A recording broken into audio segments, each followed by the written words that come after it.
It had been for peaceful weeks since the Flamingo incident. Maple Grove Lane now had color. Flowers bloomed in mismatched pots. Once the neighborhood's quiet rebel had become its unintentional leader. He didn't ask for it, but every evening, neighbors dropped by with ideas, questions, or just lemonade. They measured them. 43 inches, limit is 36. Painted rocks, lined driveways. One mailbox had a hand-knitted cozy. Questionable. Time for a neighborhood meeting, but charming. Jack. One day, Mr. Chun from number 14 arrived with a problem. "You're kidding! They're trying to shut down my sunflower bed," he said, holding up an envelope. "Violation. Unauthorized height." Jack raised an eyebrow. Flyers appeared on every porch. Richards was warned. For a welcome mat that said "Live, Laugh, Love" in rainbow text. 10 neighbors gathered on Jack's lawn. Some brought folding chairs. One brought banana bread. They read through the violation notices, now hitting multiple homes. "Nope. Dana had been cited for mirror-finish wind spinners," he said finally. "I want a garden, moving from house to house, helping dig, hammer, and water." So did everyone else. At one point, he looked up and saw something shocking. She just walked back to her house. Without writing a single citation, Jack took the letter. That night, Ms. de Patel, kids were fined for chalk drawings visible from the road. "Even Mrs. This is ridiculous," someone said someone else. "It's war. Plant. Personalize your yard." He looked around at the faces. Tired but proud. "Bring seeds, tools, or snacks." Jack stayed quiet. "I don't want war. No fines. Just growth." The next morning, community event. Freedom Garden Day. Paint noon this Saturday. Rule: no judging. Music played softly. Kids helped spray paint tire planters. A teen strung up fairy lights between trees. Saturday arrived like spring itself. Dozens of residents spilled into their front yards. Some planted herbs, others repainted fences.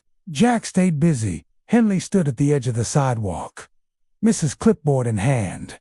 Watching, he froze. She looked around. Her eyes lingered on a mosaic mailbox. A homemade bench, sunflower bed now clearly 44 inches tall. Then she walked to Jack. "You flamingos wearing a scarf now?" she asked flatly. "It gets chilly," Jack replied. She glanced around again, then lowered her voice. "You've made quite a mess. I've made a community." Mrs. Henley didn't respond. That night, someone placed a single pink daisy on her porch. Days passed.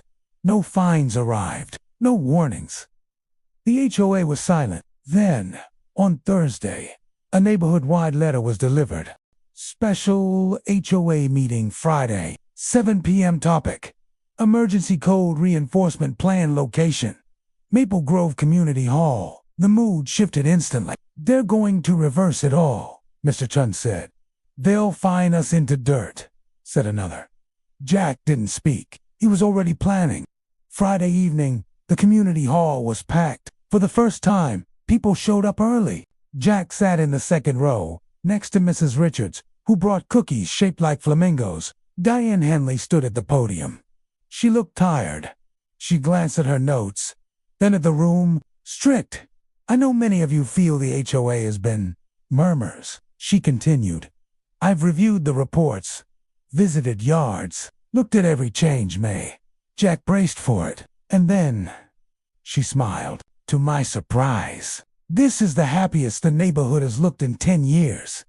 Gasps," she continued. "This is still a community, a shared space. But clearly, it thrives with a little creativity. So today, I propose an amendment." She held up a page titled Creative Expression Clause. Trial, period. Jack nearly choked on a cookie. Mrs. Henley nodded at him. "You started this, but you also reminded us. Rules don't build community. People do." The entire room clapped. Loud, genuine, joyful. The wind carried the soft tinkling of a dozen wind chimes. Fairy lights flickered across porches. After the meeting, Jack stood outside in the warm evening light. Mr. Chun approached, holding a seed packet. "You ever try pumpkins?" he asked. Jack smiled. "Let's grow something bigger."